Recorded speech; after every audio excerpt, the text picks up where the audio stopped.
Management accounting क्या है, या इसको कहिए प्रबंध लेखांकन का परिचय क्या है। यहाँ लिखा मैंने मैनेजमेंट अकाउंटिंग एंड इंट्रोडक्शन।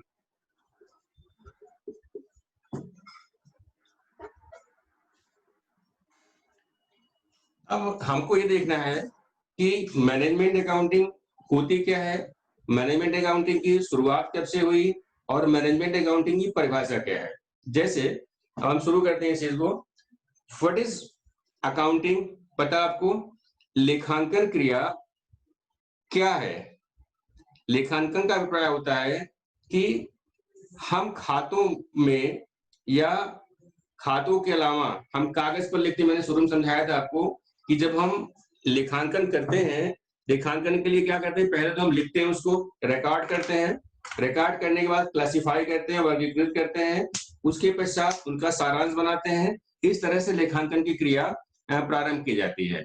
तो क्या लेखांकन की क्रिया और मैनेजमेंट अकाउंटिंग, दोनों में अकाउंटिंग जुड़ा हुआ है, तो क्या लेखांकन या मतलब financial accounting and management accounting दोनों एक ही है, फिर दोनों अलग अलग होते हैं। जैसे कि हम अगर लेखांकन का काम करते थे तो क्या वो मैनेजमेंट अकाउंटिंग काम नहीं हुआ करता था। इसके बारे में हमको सोच के बताना है, खाली सोचना पड़े, ठीक है। सोचिए कि क्या लेखांकन क्रिया कोई नवीन क्रिया है। लेखांकन क्रिया कोई नवीन क्रिया नहीं है। लेखे रखने की क्रिया किसी न किसी भी रूप में उस समय से विद्यमान है जब से व्यवसाय का जन्म हुआ है। तो सामान्य लेखाकर्म, जिसे हम केवल लेखांकन भी कह देते हैं, और आज वित्तीय लेखाकर्म के नाम से लेखाकर्म की केवल एक शाखा के रूप में इसे माना जाता है, व्यवसायी को यह जानकारी प्रदान करता है कि एक निश्चित अवधि में उसकी व्यवसायिक क्रियाओं का परिणाम क्या रहा। लेखांकन हम बनाते इसीलिए हैं जिससे हम एक निश्चित अवधि के अंतर्गत ये जान सकें कि हमें व्यवसाय करने का क्या फायदा या क्या नुकसान हुआ। इसलिए बनाते हैं हम ना, क्योंकि सारांश बनाते हैं, खाता बनाते हैं, प्रॉफिट लॉस अकाउंट और बैलेंस शीट तैयार करते हैं, तो हमको ये मालूम पड़ जाता है लेखांकन से कि एक निश्चित अवधि के अंतराल पर या निश्चित अवधि के अंदर हमारे उस व्यापार का क्या लाभ रहा अथवा क्या हानियां हुई। तो व्यवसायिक क्रियाओं का परिणाम क्या रहा, ये जानने के लिए हम लेखांकन क्रिया को करते हैं। उन घटनाओं के परिणाम स्वरूप उसे क्या निकाला जा सकता है, शुद्ध लाभ कितना हुआ है, शुद्ध हानि कितनी हुई, तथा उसकी संपत्तियां एवं निश्चित दायित्व एक निश्चित तिथि तक कितने हैं, इसको जानने के लिए हम अकाउंटिंग प्रोसेस का पालन करते हैं। अब देखिए यहाँ एक पॉइंट आता है कि एक निश्चित अवधि के लिए बनाया जाता है अकाउंटिंग। पता आपको कि लेखांकन में एक कॉन्सेप्ट है जिसका नाम है पीरियडिसिटी कॉन्सेप्ट, अर्थात हम लेखांकन जो बनाते हैं उसकी कोई एक अवधि होती है। जैसे 12 महीने कोई सामान्य अवधि मान ली जाती है, उस 12 महीने की अवधि में हम उस लेखांकन क्रिया को करते हैं। तो प्रतिदिन जो कुछ भी व्यवहार की होते हैं उनका लेखा करने के लिए कुछ पुस्तकें बनाई जाती हैं, लेखे बनाए जाते हैं एवं विवरण बनाए जाते हैं।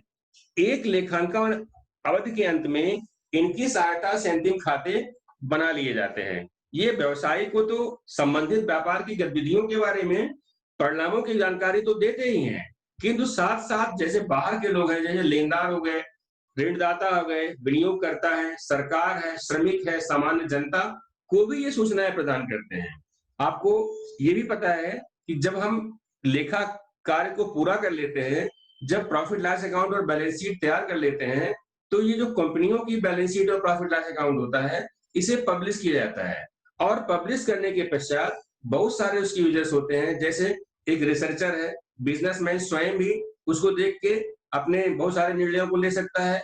हम लोग जैसे रिसर्चर्स हैं, तो हम लोग भी कंपनियों के बैलेंस शीट और प्रॉफिट लॉस अकाउंट के एनुअल स्टेटमेंट को लेते हैं, उससे बहुत सारे निष्कर्ष हम भी निकालते हैं। तो बाह्य पक्षकार भी होते हैं जिनको उसकी सूचना चाहे जानी होती है।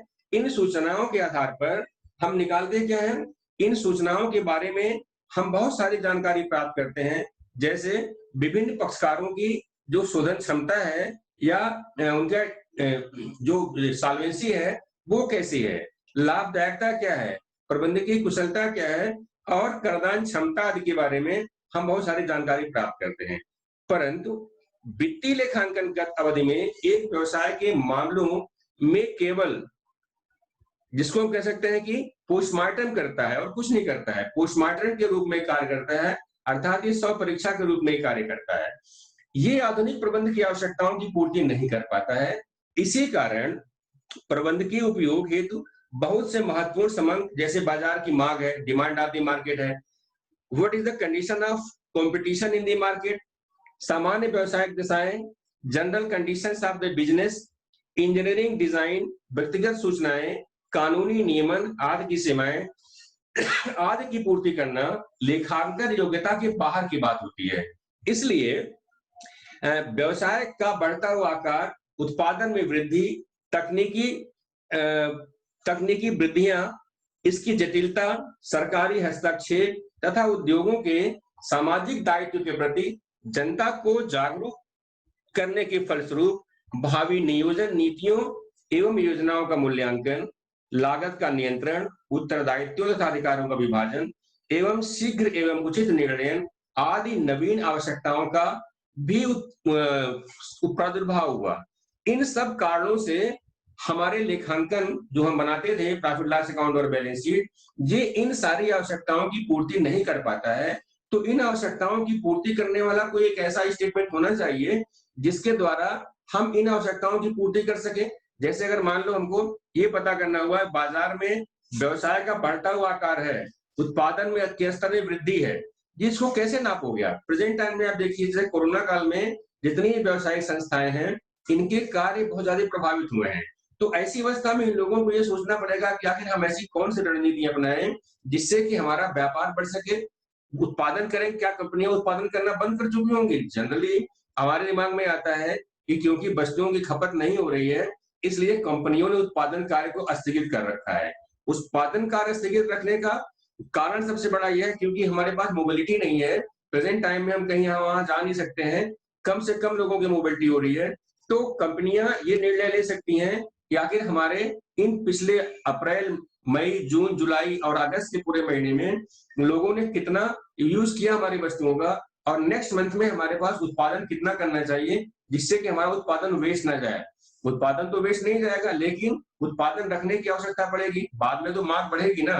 तो इस तरह के बहुत सारे निर्णय लेने के लिए हमारे पास अकाउंटिंग में कोई रास्ता नहीं था कि लेखांकन इस तरह से बता सके कि भाई हम क्या करेंगे क्या नहीं करेंगे, हमें अपने बाजार को कैसे कोप अप करना है, प्रतिस्पर्धा कैसे उत्पन्न होगी उसको कैसे करना है, वस्तुओं की लागतें अगर दूसरे की तुलना में बढ़ रही हैं तो उस बढ़ी हुई लागतों को कम करने का प्रयास कैसे किया जाना चाहिए, इसके बारे में लेखांकन या अकाउंटिंग प्रोसेस हमको कोई जानकारी नहीं देता है।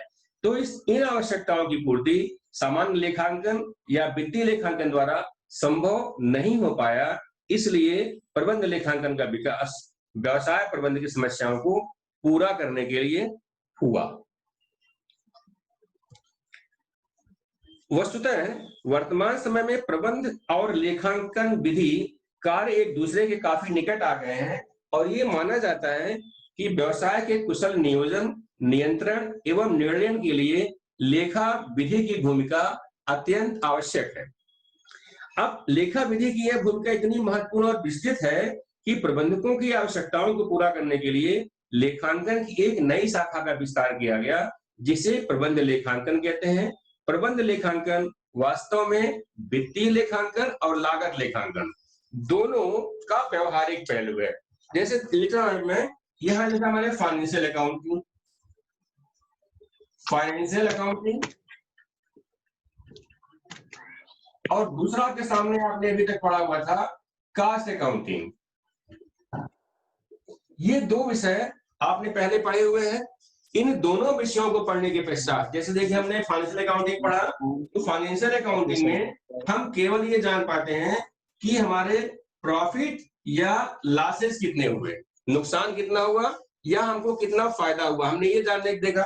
दूसरा अगर इससे हम जान पाते हैं कि कंपनी की एसेट्स एंड लायबिलिटीज की पोजीशन क्या है, ठीक है ना, इसकी पोजीशन ही हम जान पाते थे। इसके अलावा, इन दोनों के अलावा हम कोई और चीज वहां देख नहीं पाते थे, हमको वहां पता नहीं चल पाता था कि और क्या। मान लीजिए आपको ये पता करना हो कि कंपटीशन कितना है बाजार में, what is the level of competition. तो कंपटीशन लेवल को जानने के लिए इसको देखिए, हमें जानना है कंपटीशन लेवल, और हम आते हैं फाइनेंशियल अकाउंटिंग में। इस फाइनेंशियल अकाउंटिंग में आप प्रॉफिट लॉस के बारे में जानकारी हासिल कर सकते हैं, एसेट और लायबिलिटी के बारे में जानकारी हासिल कर सकते हैं। आपके पास डेटर्स कितने हैं या आपके पास क्रेडिटर्स कितने हैं, इसके बारे में जानकारी कर सकते हो आप। आपके पास लायबिलिटीज कौन कौन सी है, long term liabilities, short term liabilities कौन कौन सी हैं। हम इस फाइनेंशियल अकाउंटिंग थ्रू केवल इन चीजों के बारे में जानकारी हासिल कर सकते थे। देखिए दूसरा कॉस्ट अकाउंटिंग है। कॉस्ट अकाउंटिंग में हमने क्या देखा था, कॉस्ट अकाउंटिंग भी केवल, ये जो कॉस्ट अकाउंटिंग है ये केवल इसके व्यावहारिक पहलू,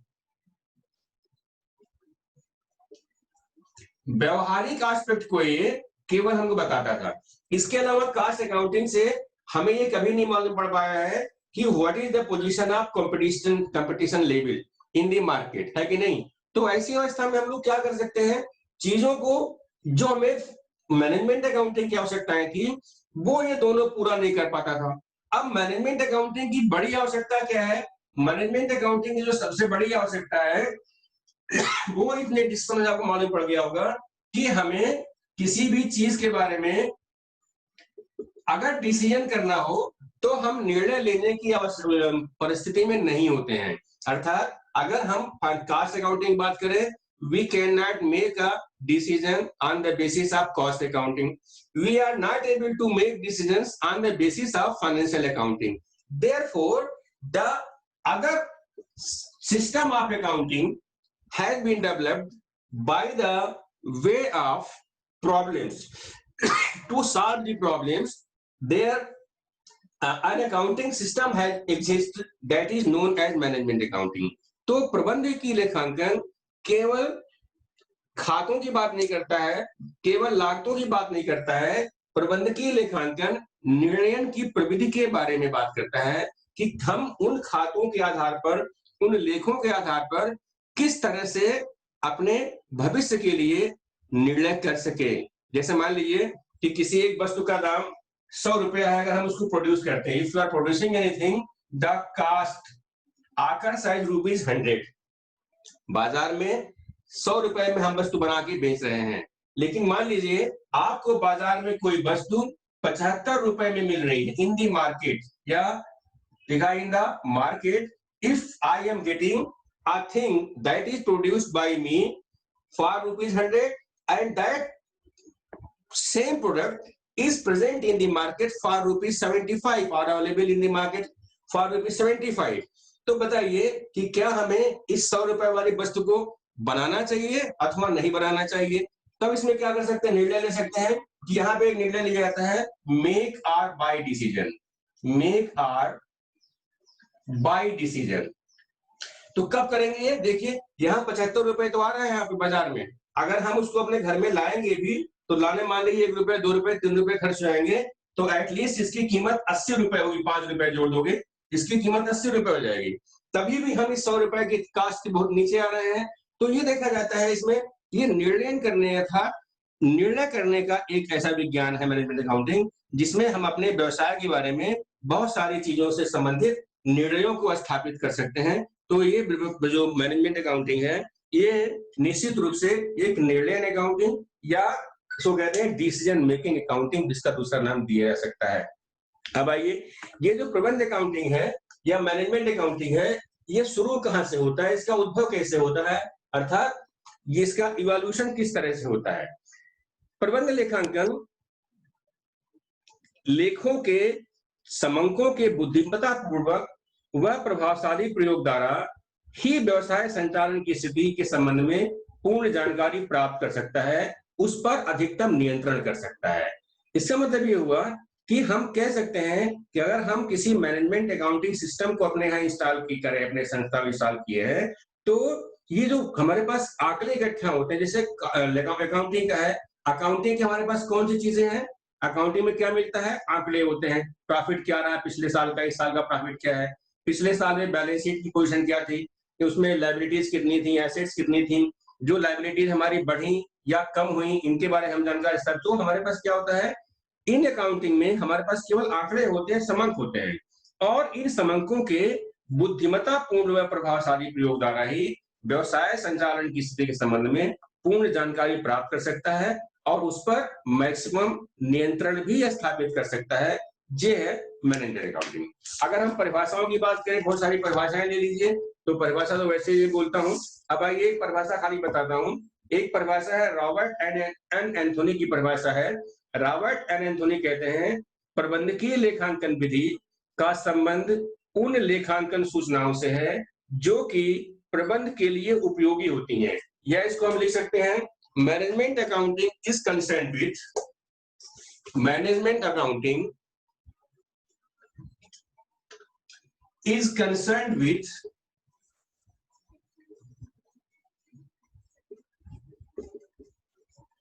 management accounting is concerned with accounting informations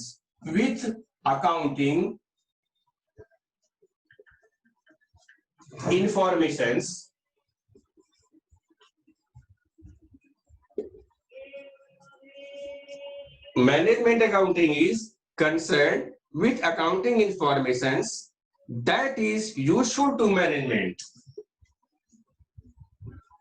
that is useful to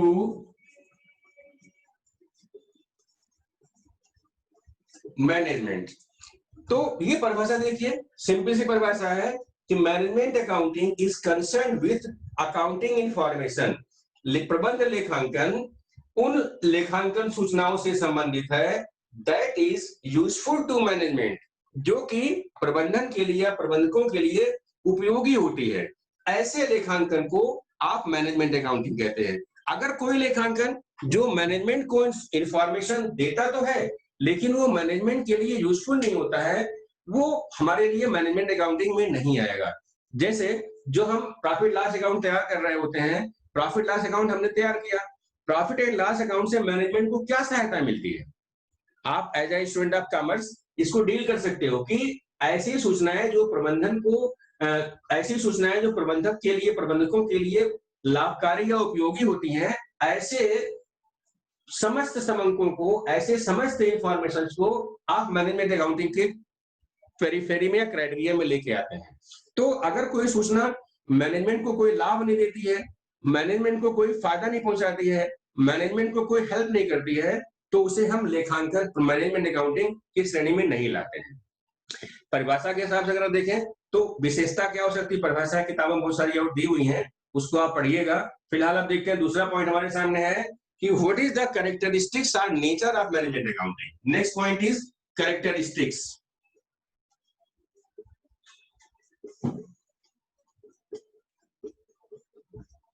characteristics of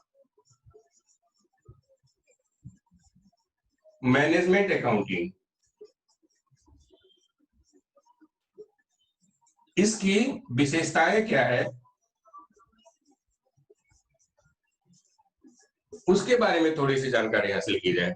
देखिए कि मैनेजमेंट अकाउंटिंग के अंतर्गत केवल सूचनाओं को प्रबंध के समक्ष इस प्रकार प्रस्तुत किया जाता है जिससे निर्णय लेने में सहायता प्राप्त हो सके। इसको आपने पहले भी देखा हुआ है कि प्रबंधकीय लेखांकन का मतलब हुआ ऐसे सूचना, ऐसे आंकड़ा या ऐसी चीजों से जो कि मैनेजमेंट को यूजफुल हो, लाभकारी हो। अगर मैनेजमेंट को लाभकारी नहीं है तो वो हमारे प्रबंधकों, प्रबंध अकाउंटिंग के सिस्टम में मुझे नहीं लगता कि वहां पर उस पेरिफेरी में उसको आना चाहिए। तो प्रबंधकीय लेखांकन विधि के अंतर्गत लेखांकन सूचनाओं को प्रबंध के समक्ष इस प्रकार प्रस्तुत किया जाता है जिससे निर्णय लेने में सहायता प्राप्त हो सके। वस्तुतः प्रबंध लेखा विधि एक विज्ञान है, किंतु इसमें कुछ सीमा तक मानवीय निर्णय एवं भावनाएं भी समाहित होती हैं। जो सूचनाएं संकलित एवं विश्लेषित की जा सकती हैं, उन पर संकलनकर्ता के बहुत सारे अपने स्वयं के निर्णयों का भी प्रभाव पड़ता है।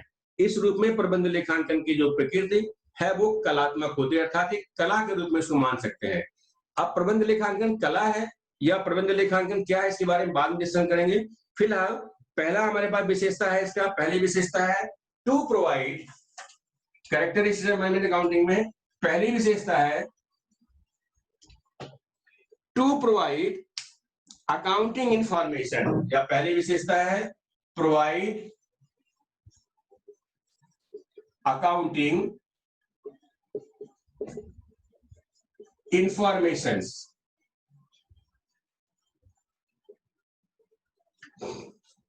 जैसा मैंने अभी आपसे डिस्कशन किया कि प्रबंध लेखा विधि लेखांकन सूचनाओं पर आधारित है। प्रबंध लेखा विधि लेखांकन सूचनाओं पर आधारित है। इसके अंतर्गत लेखांकन सूचनाओं का विश्लेषण करके उनमें प्रबंध के समक्ष इस प्रकार प्रस्तुत किया जाता है कि प्रबंध द्वारा अपने कार्यों को कुशलता पूर्वक निष्पादित किया जा सके।